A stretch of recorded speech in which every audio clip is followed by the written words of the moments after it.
ননস্টপের চা আমার খুবই পছন্দ।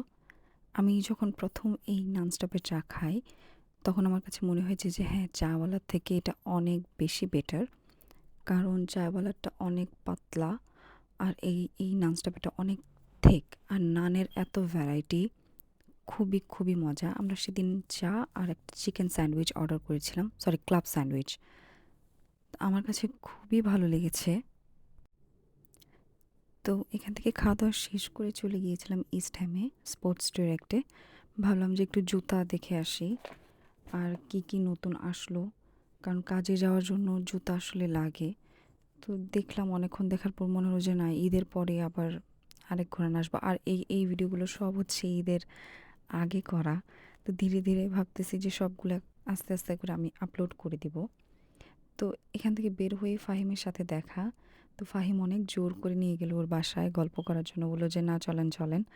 তো যেয়ে দেখলাম ওর ওয়াইফ আসছে কিছুদিন আগে বাংলাদেশ থেকে। আচার দেখে আসলে আমার মায়ের কথা মনে পড়ে গেল। আমার মা অনেক আচার বানাতে পারে। স্টিল এখনও আমার আম্মা নানান ভ্যারাইটিতে আচার বানায়। কিন্তু আফসোস হচ্ছে আমি আচার পছন্দ করি না। তো যাই হোক, এই ২ প্রেমিক যুগলকে নিয়ে চলে গিয়েছিলাম আসলে স্ট্রাটফোর্ডে। ওদের বিভিন্ন অ্যাঙ্গেলে, বিভিন্ন অঙ্গভঙ্গিতে ওরা শুধু ছবি তুললো, ভিডিও করলো আর ক্যামেরাম্যান ছিল বিল্লাল। আমি তো ভালো ছবি তুলতে পারি না। আমি একজন বোবা দর্শক হিসেবে দেখলাম। এরপর আবার গেলাম হচ্ছে ফোনের জন্য। ফাহিম বলছিল যে ওর ফোন নিতে হবে। বাট আফসোস হচ্ছে যে ওর ক্রেডিট স্কোর খুবই কম ছিল। ওকে আবার মেবি ২-৩ মাস পর যেয়ে চেক করতে হবে। তো আমি একটু চেক করলাম, ল্যাপটপ দেখলাম, একটু ফোন দেখলাম।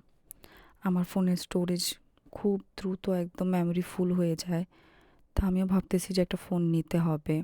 তো সেখান থেকে আবার একটু ছবি-টবি ভিডিও করার পর আফটার পার্ক চলে যাই। তো আজকে ফাহিমের ট্রিট। ফাহিম বলল যে আপনারা কি খাবেন? কারণ ওইদিন ওর বার্থডে ছিল অ্যাকচুয়ালি। তো আম আমরা বিরিয়ানি নিয়েছিলাম আর পায়া আর নান নেয়া হয়েছিল। তো খাবারটা খুবই ভালো ছিল। স্পেশালি আমাদের সবার কাছেই ভাল লাগছে। আর এরপরে হচ্ছে যে এক ভিডিওতে সবকিছু দেওয়া তো আর পসিবল না। ভিডিও অনেক বেশি বড় হয়ে যায়। তাই ভাবলাম যে ভাগ করে দিব।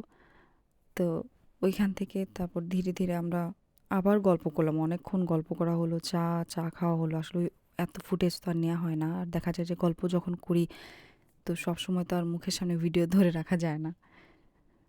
তো এরপর খাওয়া-দাওয়া শেষ করে গল্পগুজব করে চা-টা খেয়ে বাসায় যাই সেদিনের মতো। আর নেক্সট যতগুলা ভ্লগ আছে আমি ধীরে সবগুলো আপলোড দিব।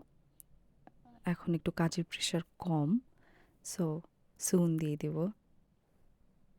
বাই।